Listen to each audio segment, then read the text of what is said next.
et bienvenue dans Amis, le podcast où on regarde Friends, mais plus pour très longtemps, parce que c'est déjà bientôt fini. Wouhou. Trop triste. Salut, moi c'est Anaïs Bordage et je n'ai jamais été aussi heureuse depuis le début de ce podcast que maintenant.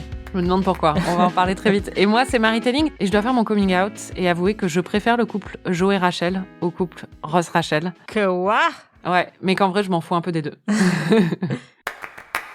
Anaïs, pour célébrer le dernier épisode de la saison 9, tu as live-tweeté les quelques 50 minutes des Amis à la Barbade. Mais avant d'en parler, Anaïs, on va écouter les prédictions que tu avais faites pour les 13 épisodes qu'on vient de voir.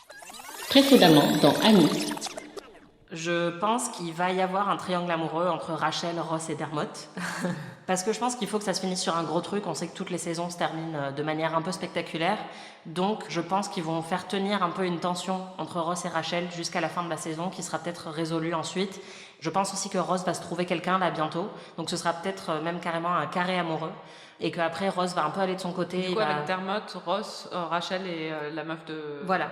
Bon, du coup, tu t'es un peu trompé sur Dermot. Tu lui avais donné beaucoup d'importance dans le reste de l'intrigue, alors qu'il disparaît très très vite quand même.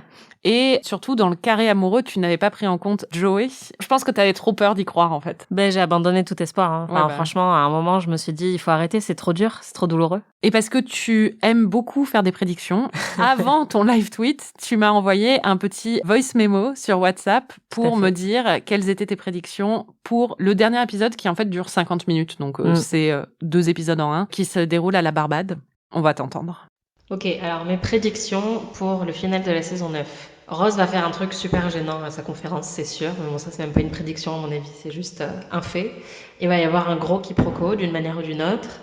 Je pense que Mike va essayer de récupérer Phoebe et faire un truc hyper romantique ou une grosse déclaration ou un truc comme ça. Et ça va marcher. Je pense qu'il va y avoir un carré amoureux entre Ross, Rachel, Joey et Charlie. Ross et Charlie vont finir ensemble, mais Rachel et Joey vont pas finir ensemble. Genre, il va peut-être y avoir un petit truc, mais au final, ils vont pas être ensemble. Et je pense qu'il va y avoir une grosse guest star. Donc, si je devais prédire genre une guest star qui était un peu célèbre au début des années 2000, je dirais Lindsay Lohan ou Justin Timberlake ou je sais pas, quelqu'un comme ça, ou genre Cisco, je sais pas, un truc comme ça. Ou Britney, on verra. Alors vraiment, le mieux, c'est vraiment Justin Timberlake ou Cisco dans Friends. Ça aurait été génial, franchement. Ouais. Pour ce qui est de Justin Timberlake, je sais qu'ils ont un truc pour les hommes problématiques, mais ils ont un peu de goût quand même, tu vois. On va très vite revenir sur la conclusion de cette saison 9 en détail. Je veux juste vous faire entendre une petite preview de la réaction d'Anaïs à ce final, qu'elle m'a aussi envoyé par mémo, parce qu'on communique comme ça maintenant. Enfin ! C'est tout. C'est tout. Bon, passons aux choses sérieuses, parce que je veux savoir pourquoi tu as vécu toutes ces émotions. Enfin, je le sais, mais c'est pas grave, je veux que tout le monde le sache. À chaque fois, tu nous prépares un petit récap des épisodes en 1 minute. Dis-nous ce qui s'est passé dans les 13 épisodes qu'on vient de voir. Alors déjà, Joey s'épile les sourcils pour une audition et il ressemble à Edith Piaf. C'est trop drôle. Monica fait un karaoké sans soutif. Ross essaie de draguer le plus de meufs possible pour pas perdre la face devant Rachel et Dermot. Et il les drague en disant des trucs comme « Tu préférerais être noyée ou écorchée vive ?» Hyper creepy. Phoebe et Joey mangent les pots pour bébé d'Emma. Et apparemment, ça a l'air délicieux. On apprend que Phoebe a agressé Ross quand il était ado. Tu sens qu'ils étaient vraiment un cours d'intrigue quand même pour arriver à un truc pareil. Et puis Joey découvre que pour être bon acteur, il faut être à 2 doigts de se pisser dessus. Joey ne sait pas ce qu'est un nom de famille. Joey ne sait pas épeler le mot baby. Et Joey ne comprend pas que le Met est le nom d'un musée et dit qu'il aurait mieux valu le surnommer le Muse pour muséum. Et enfin, la team Joey Shell a enfin gagné. Bon, on va parler de ça tout de suite, parce que je pense qu'on peut pas attendre avant de se plonger dans le plus important, le moment le plus important, en fait, des 9 saisons qu'on vient de voir, clairement, à tes yeux. Tu en rêvais, les scénaristes de Friends l'ont fait. La saison se conclut sur une scène de baiser entre Rachel et Joey. Est-ce que ce moment a été à la hauteur de toutes tes espérances et bien plus encore ? Je suis comblée. Je suis soulagée, je suis vengée de toute la souffrance que j'ai vécue ces dernières semaines. Je suis vraiment trop contente et je sais pas si on peut entendre maintenant ma réaction à ce baiser, mais on aurait dit en fait un fan de foot hyper relou qui est en train d'encourager son équipe. C'était assez intense et je crois que mes voisins ont eu très peur en m'entendant. Allez! Oui! Ah.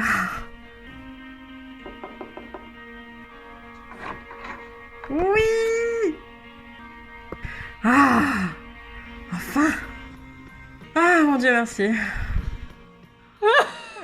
Wow. Je crois que j'ai pas éprouvé un tel soulagement depuis, je sais pas, la dernière fois que je suis sortie de chez une esthéticienne, quoi. C'était, mais glorieux. Bon, ça t'a plu? Ça m'a beaucoup plu. C'est marrant parce que ça plaît pas à tout le monde. Hein. Bah ouais, c'est ça que je voulais te demander. J'ai vraiment l'impression, en parlant de mon amour pour Joey Shell sur Twitter, que c'est un amour qui divise beaucoup.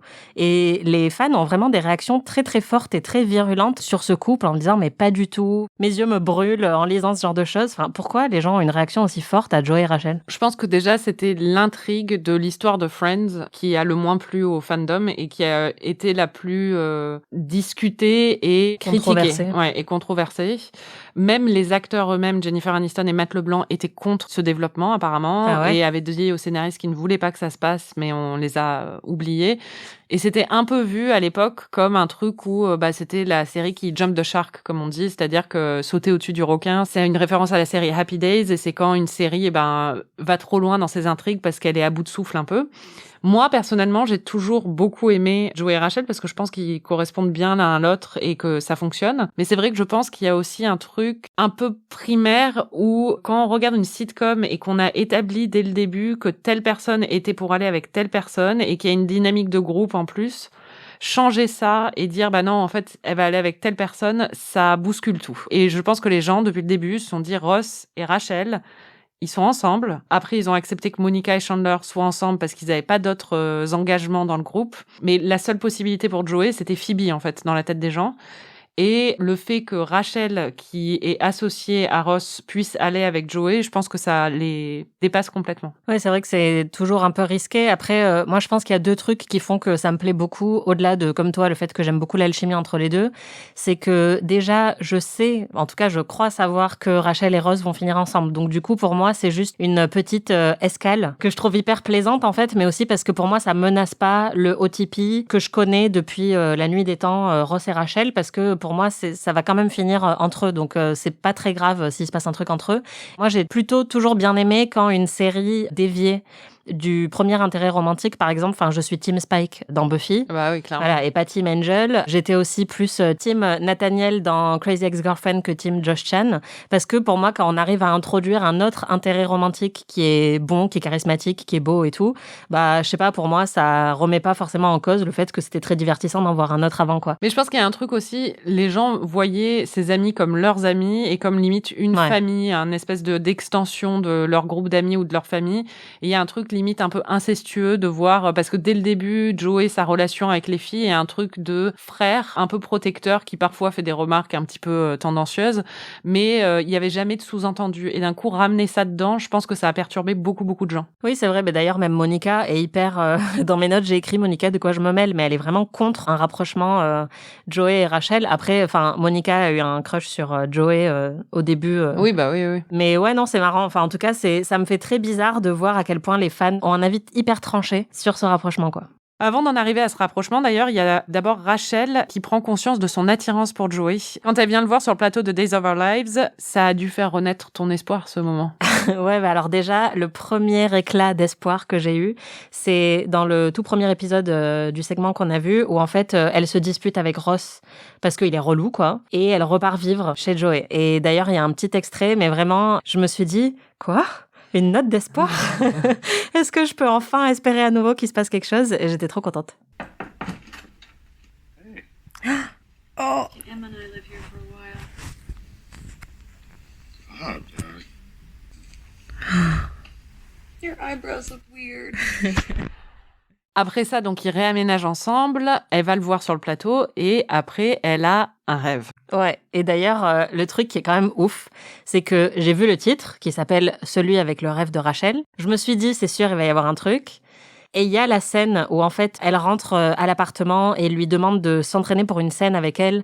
Et ils se rapprochent et ils s'embrassent. Et en fait, je suis tombée dans le panneau comme une bleue, alors que j'avais lu le titre et j'avais lu qu'il y avait un rêve dans le truc. Et j'ai pas du tout capté à ce moment-là que c'était un rêve et j'y ai trop cru. Et après, j'étais dégoûtée. On va entendre ma réaction. Allez là! Kiss me. Wait, it doesn't say that. No, I'm saying. Oh mon Dieu! Oh Oh putain. Oh non. Oh la déception. C'est clair. Mais bien joué. Vraiment, je sais pas comment je me suis fait avoir, quoi. J'avais lu le titre, mais je voulais trop y croire et j'étais tellement contente. Et franchement, si on en était resté là, j'aurais déjà été satisfaite parce que tout ce que je voulais, c'était qu'ils s'embrassent. Même dans une réalité imaginée, quoi. Ouais, voilà. Déjà, j'étais contente. On voit la possibilité d'une relation entre Joey et Rachel apparaître à l'horizon, mais soudain arrive un nouveau personnage qui va un peu bousculer tout ça, c'est Charlie, qui est une autre paléontologue, qui donc est une collègue de Ross, qui a beaucoup de choses en commun avec lui, mais qui va finir par sortir avec Joey. Et ce qui est assez remarquable chez Charlie, c'est que c'est le premier et le seul personnage noir majeur de l'histoire de Friends. C'est un développement qui était en partie en réponse aux critiques qu'a reçues la série en raison de son manque de diversité et du fait qu'elle représentait un New York très très blanc, on en a déjà parlé. Et je voulais dire que d'ailleurs, si ce sujet vous intéresse, on vous recommande vraiment l'épisode hors série de Programme B sur la série Living Single, qui est une sitcom à peu près de la même époque, mais qui prédate Friends de quelques années. Et c'est une sitcom noire américaine sur un groupe d'amis à New York aussi. Et on sent que ça a beaucoup inspiré Friends, mais ça n'a pas du tout connu le même succès mainstream, parce que c'était une sitcom noire américaine, et que Friends a été beaucoup plus mise en avant par les studios, et qu'elle a beaucoup plus atteint le grand public américain, forcément, parce que c'était une sitcom blanche, et à l'époque, la télé était très, très ségrégée. Ouais. J'étais curieuse, t'as pensé quoi du personnage de Charlie et de sa trajectoire ? Bah, c'est marrant parce que je me suis fait un peu la même réflexion qu'avec Mike, c'est-à-dire que je l'ai pas trouvé hyper développé. Ou je saurais pas te donner un mot pour la définir, quoi. Enfin, à part qu'elle est paléontologue et tout, mais je saurais pas te donner un trait de sa personnalité. On apprend très vite qu'elle a daté que des prix Nobel. C'est pas mal, ça. Ouais, et qu'elle est attirée par les hommes quand même très intelligents et qu'elle est intelligente aussi. Et elle se met avec Joey, qui peut même pas masquer sa connerie. Enfin, je veux dire, donc c'est même pas comme si elle s'était fait avoir, quoi. Donc voilà, c'est déjà un peu une incohérence. Et après, Ross, il ressent une attirance pour elle, mais il commence à essayer de la draguer pendant la conférence. Et ça passe pas du tout auprès d'elle, où elle fait tout le temps un peu des têtes bizarres quand il lui fait des remarques un peu cheloues, genre « Tu vas pas te retrouver toute nue dans mon lit ?» ou un truc comme ça. Oh my God, I'm your groupie. Hey, I better not find you naked in my hotel room. Et en même temps, elle développe aussi une attirance pour lui. Donc, je trouvais qu'il y avait une espèce d'incohérence ou de flou un peu sur la définition de ce personnage. Après, j'imagine qu'elle va être un peu plus développée à l'avenir. Mais pour l'instant, c'est vrai que j'ai pas trouvé qu'ils avaient fait un super boulot d'écriture sur son personnage à elle. Non, je suis assez d'accord. C'est assez superficiel. Ouais. Bon, on comprend quand même très très vite qu'il va y avoir un carré amoureux parce que on voit que Rachel a développé une attirance, peut-être pas des sentiments, mais une attirance pour Joey. Ouais. Elle veut se le taper, en gros. Et on voit en même temps que Ross est à fond sur Charlie et Charlie et Joey sont ensemble. Donc quand ils partent tous à la Barbade, on comprend qu'il y a anguille sous roche, quoi, quand même. Tout à fait. Et que c'est pas du tout Dermot qui est au centre. Non, de ce Dermot, carré il a amoureux. disparu très très très vite. C'est clair. Est-ce que ces dynamiques entre les quatre sont bien écrites pour toi ?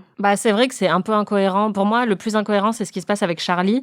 Ce que j'ai trouvé intéressant, c'est que beaucoup de gens m'ont dit « J'ai jamais cru à l'histoire entre Rachel et Joey parce que toute cette histoire est mal écrite. » Moi, j'ai trouvé que leur rapprochement, surtout quand ils étaient colocs au début et qu'elle était enceinte, fonctionnait très bien.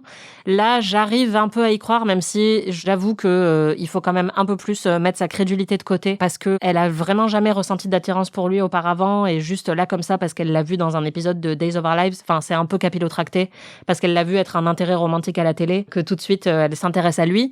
Pour moi, ça fonctionne plutôt bien. Enfin, en tout cas, à la fin de l'épisode, vous l'avez entendu, j'étais clairement à fond et il y a des gros ressorts scénaristiques, mais ça passe. Faut pas oublier quand même que Rachel, à ce moment-là, n'a pas couché avec un mec depuis la conception d'Emma. Hein. C'est vrai. Elle a très très chaud à mon avis. Hein. Donc elle est en chien et il y a Joey qui est juste là. Ouais, et qui, comme tu l'avais dit déjà dans un épisode précédent, est hyper bon pour elle. Enfin, je veux dire, c'est quelqu'un qui est gentil. Il est rassurant. Voilà, aussi. il est rassurant, il est attentionné. D'ailleurs, le concept de himbo dont on avait parlé, il y a vraiment cette idée qu'il est safe aussi pour les meufs en fait, parce que c'est un mec qui est gentil. Et du coup, oui, il rassemble un peu tous les éléments pour qu'elle commence à le kiffer et à vouloir coucher avec lui. Moi, ce qui m'a le plus fait rire, c'est quand Ross doit préparer son discours pour la conférence et que son discours est supprimé de l'ordinateur et que Charlie propose de l'aider et elle dit « T'inquiète pas, on va y passer toute la nuit. » « Oh, attends, je devais dîner avec Joey ce soir-là, mais du coup, je dois... » Et là, vraiment, cet enchaînement de répliques est hyper gros sabot. Mais sinon, le reste, ouais, ça fonctionne bien. Mais même si c'est gros sabots, c'est pas grave, c'est une sitcom, quoi. Il y a beaucoup de choses qui sont gros sabots dans Friends, il y a beaucoup de choses qui sont bien écrites et qui sont très drôles. Mais en fait, c'est pas les Sopranos, quoi. Ouais, et si on a envie d'y croire, on y croit. Moi, j'y crois. Hein. Il y a aussi une autre scène à la Barbade qui, pour moi, fonctionne bien. C'est quand Rachel et Joey, en fait, sont en train d'écouter la conférence et que Joey fait que rire et c'est à cause de Erectus, dans Homo Erectus, et que Rachel se met à rire aussi. Et il lui dit Erectus et elle lui dit non, Homo. Et ils rigolent tous les deux. Is now thought to be a separate species from Homo erectus. He said erectus. And the example of Homo erectus. Erectus? Homo. Et ils sont tellement basiques et cons. Ouais, c'est clair. Mais en même temps, le truc, c'est que je trouve qu'ils ont rendu Rachel un peu plus basique et conne pour la mettre au niveau de Joey, alors que je pense que c'est quelqu'un de très superficiel et qui est passionné par la mode et tout ça, mais ça n'a jamais été de quelqu'un de con. Elle a un humour très fin en règle générale, elle est assez rapide, elle remet bien les gens en place et tout ça. En même temps, je la vois bien rire à ça parce qu'elle est un peu basique, quoi. Ouais, et puis c'est ce qu'on a dit la dernière fois, c'est-à-dire qu'elle rentre bien dans les délires des gens, donc oui, pour moi, je la vois bien juste s'adapter au délire de Joey sans que ça compromette sa propre personnalité et sa propre intelligence, quoi. C'est vrai. Bon, la série a décidément un truc pour les figures géométriques amoureuses, hein, parce que après le carré amoureux de Ross, Charlie, Joey et Rachel, nous avons le triangle amoureux de Phoebe, David et Mike. On commence le segment qu'on vient de voir avec Phoebe et Mike qui se séparent alors qu'ils sont sur le point d'emménager ensemble, parce que Mike dit à Phoebe qu'il ne veut jamais se marier parce qu'il est divorcé et qu'il ne veut jamais renouveler l'expérience. Et Phoebe qui a vraiment envie d'une vie normale, en fait, de se poser et d'avoir un futur avec lui, décide de mettre fin à la relation. T'as pensé quoi de cette cause de rupture ? J'ai écrit dans mes notes, c'est débile. J'ai été déçue par sa rigidité sur un truc comme ça, où en fait, c'est pas comme moi, j'ai jamais envie d'avoir d'enfant et toi, t'en veux, et on sait que c'est un peu irrémédiable. Se marier, je sais que cette série est vraiment obsédée par les mariages, mais je veux dire, c'est pas la fin du monde. Enfin, je pense qu'il y a un compromis qui peut se trouver, surtout quand on est hyper amoureux et que notre couple fonctionne hyper bien, comme c'est le cas entre Phoebe et Mike. Je trouvais que c'était un peu tiré par les cheveux de décider aussi subitement, alors qu'ils sont vraiment à fond l'un sur l'autre, de se dire, ah bah non, ça va jamais marcher. Surtout que Phoebe, cette envie de mariage, elle sort un peu au début de cet épisode, on n'en a jamais entendu parler avant. Elle avait mis une robe de mariée quand même au moment où elles essayaient toute la robe de mariée. C'est vrai. Mais il y a un peu un côté où je trouve que ça arrive de manière très abrupte et du coup, j'ai trouvé ça un peu con. Après, je me doutais que ça n'allait pas tenir parce que j'avais bien compris que Mike est un personnage très important dans cette série. Mais ouais, j'ai trouvé que là, c'était un peu tiré par les cheveux de rompre pour une raison pareille. La dernière fois, tu as dit que tu n'étais pas à fond sur le personnage de Mike, alors que moi, c'est un de mes personnages préférés. Et tu t'en es pris plein la gueule, ma pauvre, sur Twitter. Et je dois dire aux gens, sur le fond, je suis d'accord, mais sur la forme, un peu de tenue, quoi. Chacun a le droit à ses opinions. Et surtout, Anaïs n'avait vu Mike que dans 4 épisodes. Donc, c'est normal qu'elle n'ait pas les mêmes opinions que des fans de 10 ans. Donc, il faut que tout le monde se calme. Surtout, je me demande, est-ce que ton opinion de Mike a évolué depuis ? Un petit peu. Effectivement, après, j'ai pas été insultée ni rien. Je pense que les gens ont tendance, et même pour toi, c'est difficile parfois, de détacher l'opinion globale que tu as d'un personnage que tu connais hyper bien et de garder en considération que les 3-4 épisodes dans lesquels je l'ai vu, c'était un peu comme Rachel au tout début, où si tu prends que les 5 premiers épisodes, elle est vraiment chiante, quoi. Mais après, sur la durée... Je suis pas d'accord, ma mère vient de regarder la première saison, elle adore Rachel. Ok. Mais je pense qu'avec Mike, c'est ça le problème, c'est-à-dire qu'on m'a dit, il fait vachement partie du groupe, il est hyper crucial, machin, et je suis là, ouais, mais pas de mon point de vue, en fait. Surtout, on t'a spoilé un peu, quoi, parce que les gens qui disent c'est le 7e Friends, j'avais envie de dire calmez-vous, parce que du coup, elle est au courant, enfin, tu sais qu'il va rester, quoi. Oui, après, honnêtement, ce que tu m'avais déjà dit, toi, était aussi, tu vois, c'était à peu près pareil, c'est-à-dire que pour moi, toi, plus les gens sur Internet, ça a fait que oui, je me doutais que Mike allait être très important. Pour moi, je continue à penser qu'il est pas forcément hyper défini. Après, il y a quelqu'un qui m'a dit quelque chose de très juste, qui m'a dit, en fait, il est écrit comme s'il avait toujours été là. On cherche pas à le définir, c'est un peu genre, ah bah tiens, il y a Mike qui arrive. Et je trouve ça très très juste, c'est-à-dire que il s'intègre tout de suite au groupe, mais les scénaristes ont un peu sauté une étape, je trouve, où ils n'ont pas pris le temps de nous le définir et de nous faire comprendre pourquoi on devait l'aimer. Après, là, il est un petit peu plus défini, c'est-à-dire qu'il est flegmatique, en fait, c'est ça un peu son shtick, et il est très compétitif, comme on le voit avec le ping-pong. Donc oui, là, je l'ai trouvé assez marrant. Je reste encore un peu sur ma faim, mais parce qu'encore là, dans ces épisodes, il apparaît 3 fois, en fait. Oui, il est vraiment pas hyper présent. Mais je comprends ce que les gens lui trouvent. Et il a 2-3 scènes, notamment celle du ping-pong, qui le rendent hyper jouissif et hyper attachant. Oh, by the way, I'm awesome. Oh dear God, there's 2 of them. You ready to play? Hell yeah. Want to make it more interesting? How much were you thinking? $10 a game? Make it 50. I'll make it 100. 1,000. Okay.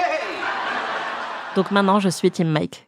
C'est bien. Dans le triangle, donc, il y a aussi David, que tu adores, et qui revient, et le pauvre, il revient pas pour longtemps, mais c'est vraiment cruel. Hein. Ouais. Cet abruti, il décide de quand même demander Phoebe en mariage après 2 semaines pour juste pouvoir lui faire oublier Mike. C'est ça, en fait, son raisonnement, c'est un peu chelou. Ouais, c'est clair. Et en se disant que, puisque Phoebe veut absolument se marier, que lui, il va un peu lui proposer sur un plateau ce qu'elle attend. Et le pire, c'est qu'en plus, elle dit, ça aurait pu marcher, quoi. Mais c'est un peu bas de faire ça.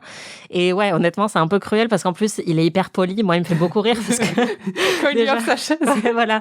Déjà, quand il lui offre sa chaise, et c'est comme la dernière fois quand il avait dit, si un jour tu viens à Minsk, tiens, voici ma carte, on ira faire des soirées ensemble et tout. Donc, il est trop choupi.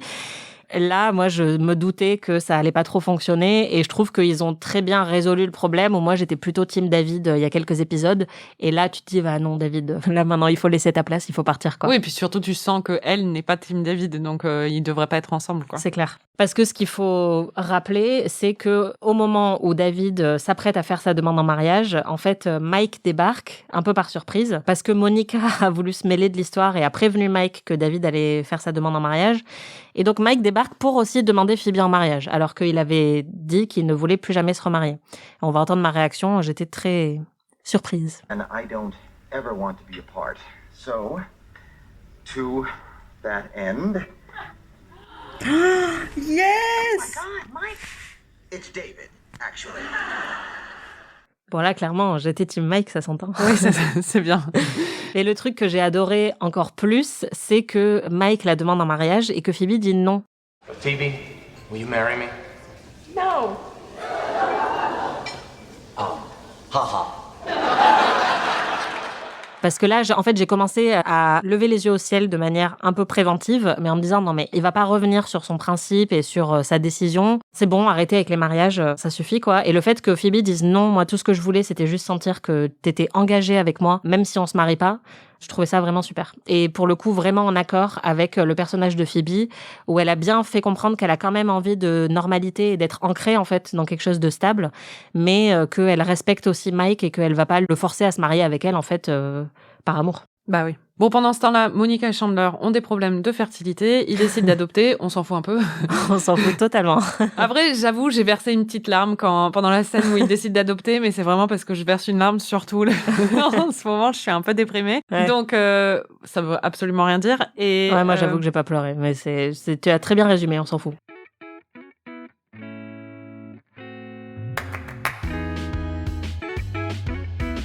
Ça fait de nombreux mois qu'on vous le promet.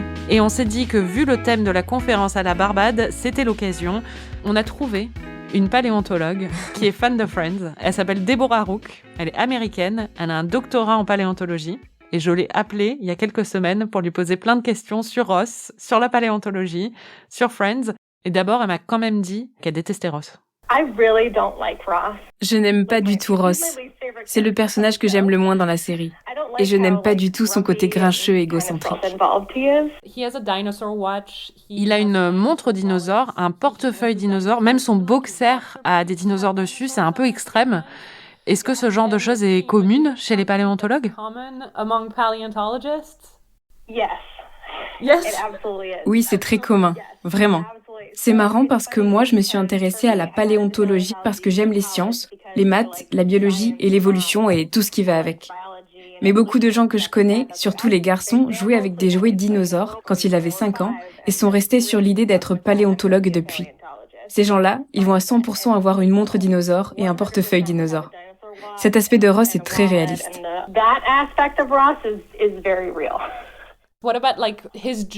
Et son boulot, d'abord il travaille pour le musée d'histoire naturelle et ensuite il enseigne la paléontologie à NYU Est-ce que c'est une carrière réaliste pour quelqu'un qui a étudié la paléontologie? Plus ou moins.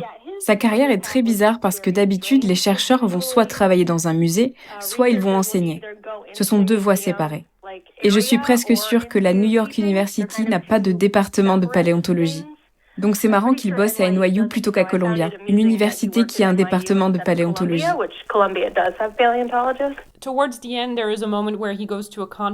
Vers la fin de la série, il va à une conférence à la Barbade et il fait une présentation dont je me souviens plus trop le sujet. Est-ce que cette présentation est réaliste?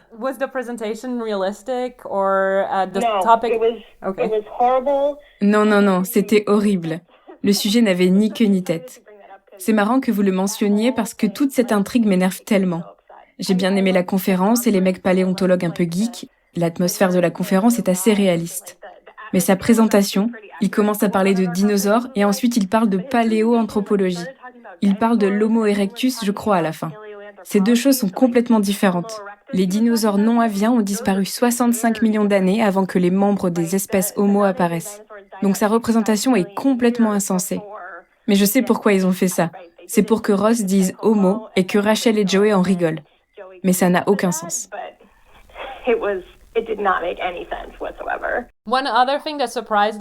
Une autre chose qui nous a surprise, il a un beeper pour les urgences au musée, par exemple, parce que quelqu'un a mis le mauvais Homo erectus au mauvais endroit. C'est réaliste ça, de se faire biper? Je sais que c'était les années 90, mais est-ce que c'est réaliste de se faire biper par un musée de paléontologie pour une urgence en paléontologie? Non, ce n'est pas du tout réaliste. Ces espèces sont mortes depuis très très longtemps, donc elles peuvent attendre un jour de plus. Je me demande, dans l'univers de la paléontologie, est-ce que Ross est un personnage connu? Est-ce que les gens parlent de lui? Est-ce qu'ils le connaissent? Est-ce qu'ils l'aiment? En général, dans le monde de la paléontologie, Ross est méprisé. Personne ne l'aime. C'est en partie parce que certaines choses qu'il fait n'ont pas de sens d'un point de vue scientifique. Mais l'autre problème, c'est que surtout aux États-Unis, quand vous dites à quelqu'un que vous êtes paléontologue, la première question qu'on vous sort, c'est « Comme Ross dans Friends ?» C'est toujours la première question. Donc les paléontologues américains en ont vraiment marre de cette question. Je voulais dire aussi quand même que Deborah Rook, on l'a pas mis là dans l'entretien, mais elle m'a précisé ce que c'était que la paléontologie parce que j'avais des doutes. Et en fait, c'est l'étude de toutes les choses anciennes, mais très très anciennes. Hein. Et en fait, du coup, ça inclut les dinosaures, mais aussi les Néandertals et tout ça. Mais ça, c'est plus de l'anthropologie paléontologique ou un truc comme ça. Bon, j'ai pas tout compris. Mais en gros, c'est pas forcément normal que Ross s'occupe de mannequins d'hommes de Néandertal alors que sa spécialité, c'est les dinosaures. Mais c'est possible, vu qu'il travaille au musée, qu'on lui ait demandé un service. Ouais. Voilà. Vous savez désormais C'était tout fascinant. Sur la paléontologie et le personnage de Ross. On va faire un petit point drive-by avec des observations très rapides sur d'autres éléments des intrigues de ces derniers épisodes. Bon, il y a Monica qui n'a pas de soutif au karaoké. C'était hyper gênant.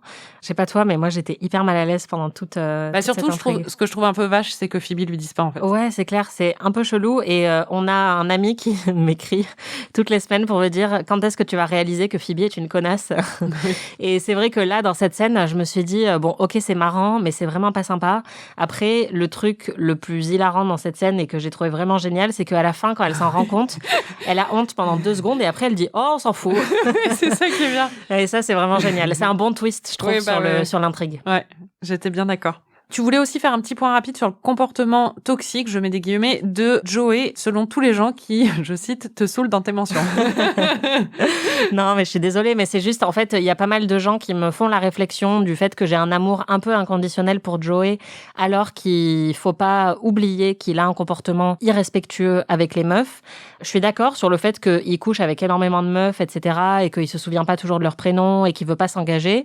Et je pense qu'on l'a déjà mentionné dans le podcast, donc on l'occulte pas non plus. Après, moi, je pense qu'il faut faire gaffe à pas infantiliser non plus les femmes avec qui il couche, c'est-à-dire qu'on les voit pas. Donc, effectivement, ça, c'est peut-être un problème, qu'on ne les voit jamais. Mais on sait pas, en fait, s'il faut, elles veulent n'avoir qu'un coup d'un soir. S'il faut, elles non plus, elles se souviennent pas de son prénom le lendemain. Et en fait, je pense qu'il faut faire gaffe à un peu essentialiser le côté, genre, les hommes, quand ils couchent à droite à gauche, c'est des goujats. Alors que s'il faut, les meufs qui se tapent sont, elles aussi, très heureuses de se taper 1 milliard de personnes et d'avoir juste un coup d'un soir avec Joey, quoi. Voilà, c'était mon petit Bravo. point. Petit point féminisme. Voilà. On va faire un petit point guest star. Il y en a pas autant que dans la première moitié de la saison, mais il y en a quand même pas mal. Et il n'y a pas surtout... Justin Timberlake en plus, donc bon. Ouais, mais il y a beaucoup mieux. Il y a Jeff Goldblum. C'est vrai. Est-ce que tu as fait quand tu as vu Jeff Goldblum? La réponse tout de suite. This is Joe Tribbiani. Joey, these are the producers, and as you probably already know, this is Leonard Hayes. Bon, bah, Jeff Goldblum, il est... Enfin, moi, il pourrait faire n'importe quoi. En fait, c'est un peu comme Paul Rudd. Tu me le mets n'importe où, je suis Ouais, contente. c'est ça. Mais c'est un peu le mari imaginaire de l'Amérique, quoi. Tout le monde le kiffe. Et en plus, il est très drôle dans cet épisode. C'est une parfaite guest star. Ils sont bons quand ils réussissent à utiliser un peu les clichés qu'on a sur l'acteur en lui-même. Par exemple, Brad Pitt, très beau Et un peu con.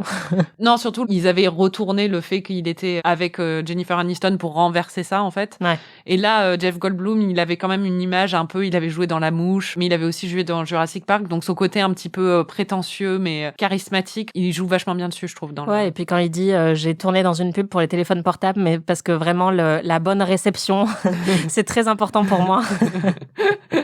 Et j'ai pas fait ça juste parce que je suis un vendu. J'ai trouvé ça très marrant. Il y a une autre guest star beaucoup moins connue, mais qu'on connaît de The Marvelous Mrs. Maisel. C'est Alex Bornstein qui joue sa manager dans la série et qui, dans Friends, joue la meuf qui fait la pièce de théâtre. Je sais même Sur plus ses premières règles. ses C'est trop premières drôle. règles, c'est ça. Et le divorce est un mot en 4 lettres. On comprend, c'est fuck, mais... Et donc voilà, moi ça m'a fait très plaisir de la voir, surtout que je pense qu'elle n'était pas connue pendant... Non, c'est ça, elle est créditée en guest, je crois, à la fin, mais oui, c'est pas une énorme célébrité, mais c'est juste très marrant de la voir dans ce rôle qu'elle joue à merveille de meuf un peu irascible, en fait, qui fait chier tout le monde. C'est clair. Et il y a John Stamos. Là, j'étais très, très surprise parce que aucune réaction du public. Alors qu'à l'époque, John Stamos, c'était quand même une des plus grosses stars parce qu'il était dans La Fête à la Maison. Mais c'était peut-être un peu vieux, non? Non. Non, c'était vraiment au même moment. Mais même, moi, quand il est venu au travail, j'ai travaillé pour BuzzFeed aux États-Unis. Quand John Stamos est venu au travail, je n'ai jamais vu ça au niveau de l'hystérie des gens de mon âge, en fait. Je me suis dit justement qu'il y avait peut-être un côté générationnel ou peut-être que le public qui était dans la pièce à ce moment-là, tu vois, n'était pas le public enfin, nous, à l'âge qu'on avait quand on regardait Friends. Non, parce que La Fête à la Maison, c'était vraiment un truc énorme et John Stamos, c'était une énorme star. Enfin, bon, on va pas... Bah écoute.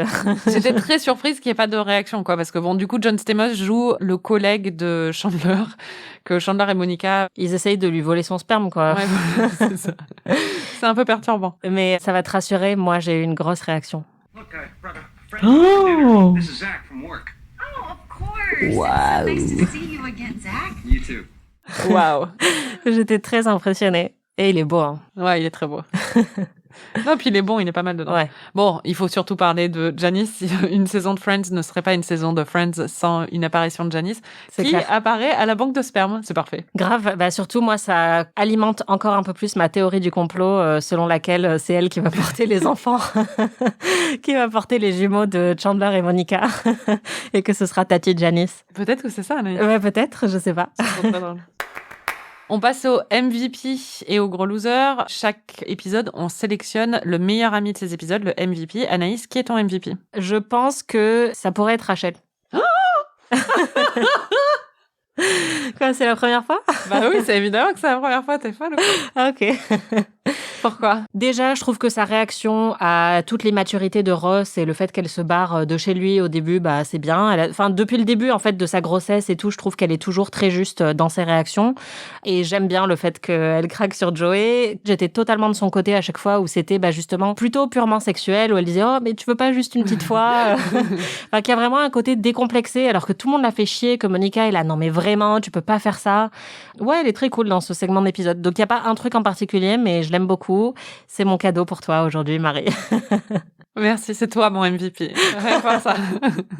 Super. Et qui est ton gros loser? Je sais pas, honnêtement, j'en ai pas. T'es très positive. Ça t'a fait tellement plaisir, Joey et Rachel, que tu vois le bien partout. Maintenant. Ouais, c'est ça. Si, pour moi, les losers, c'est Joey qui dit non, Rachel, on peut pas coucher ensemble parce que je suis trop amie avec Ross. Là, j'étais là, non, mais arrête tes conneries, quoi. Et après, Ross qui dit à Charlie, non, mais on peut pas se mettre ensemble parce que je suis trop amie avec Joey. Et en même temps, enfin, je trouve ça hyper con de ma part comme réaction parce que c'est hyper beau qu'ils soient aussi loyaux l'un envers l'autre. Mais en même temps, j'étais là, je veux un peu d'action, les gars. Donc, t'en as eu à la fin. Ouais, voilà. Mettez vos principes de côté et c'est bon, coucher ensemble, quoi. On passe aux prédictions. Anaïs, qu'est-ce que tu penses qu'il va se passer dans le reste de la série et dans les prochains épisodes? Rappelons quand même que les prochains épisodes, c'est la première moitié de la dernière saison. Ouais, et ça veut dire qu'il reste 24 épisodes dans tout Friends jusqu'à la fin. On vient de nous dire à l'oreillette qu'il n'y avait que 18 épisodes dans la dernière saison. Shocking. Oh putain, c'est dur là. En même temps, j'ai remarqué que ces 2 dernières saisons, ils font beaucoup plus d'épisodes qui durent 30 minutes et pas 20. Parfois, c'est un peu chiant. Et là, le dernier faisait 50 minutes. Donc en vrai, peut-être qu'il y en a 18, mais que la durée comme est la Game même. of Thrones. Ouais, voilà, c'est ça. Ils ont essayé de gruger un peu. Alors, si je devais faire des prédictions, bon, je prédis que Ross et Charlie vont se mettre ensemble, mais en vrai, c'est déjà un peu le cas. Enfin, c'est pas une prédiction hyper risquée. Concernant Rachel et Joey, je prédis qu'ils vont coucher ensemble, mais que il n'y a pas de relation romantique qui va se développer entre eux. Ce que je pense, c'est que comme Ross et Rachel vont finir ensemble, c'est ma théorie, Joey et Rachel ne peuvent pas passer trop de temps ensemble. Donc je pense qu'ils vont réaliser assez rapidement que ça fonctionne pas, parce que apparemment même les scénaristes trouvaient que ça fonctionnait pas. Donc voilà. Je pense que ça va être quelque chose sans doute de très beau et de très tendre parce qu'ils sont amis, donc ça peut pas être une rupture qui finit mal, quoi. Ça va plus être un truc un peu amical où genre bah non, on fonctionne mieux en tant qu'amis, laissons tomber cette histoire. Et je prédis que Rachel va avoir un gros développement dans sa carrière parce que je me souviens qu'il y a une histoire d'avion qu'elle doit prendre pour aller à Paris et que finalement elle prend pas l'avion pour retrouver Ross ou je sais pas quoi. Peut-être que je m'emmêle les pinceaux, mais je pense qu'il va y avoir un truc où elle va devoir choisir en fait entre sa carrière et son couple. D'accord. Voilà. Tu t'en fous de Monica et Chandler, hein? Complètement. Non, mais après, c'est aussi parce que j'ai été spoilée. Donc, je prédis que Monica et Chandler vont trouver une mère porteuse qui va porter des jumeaux pour eux. Et je prédis, je pense que c'est faux, mais je prédis que ça va être Janice parce que ce serait trop drôle. Et Phoebe? Et Phoebe, bah, elle est avec Mike, c'est cool. Ok. Voilà. Bon, ouais, très bien.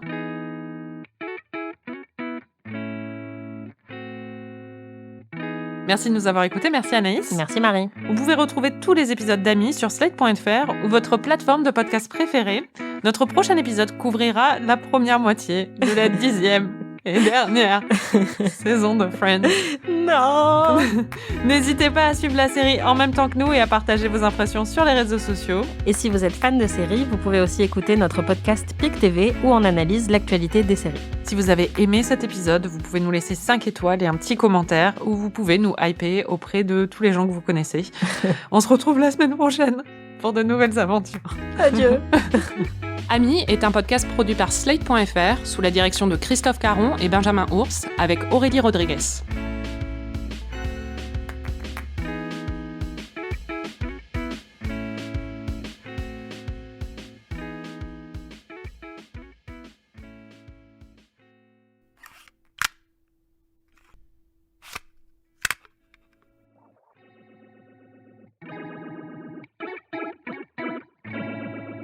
Anaïs, à chaque épisode, tu nous fais part de tes petites notes que tu as prises pendant ton visionnage.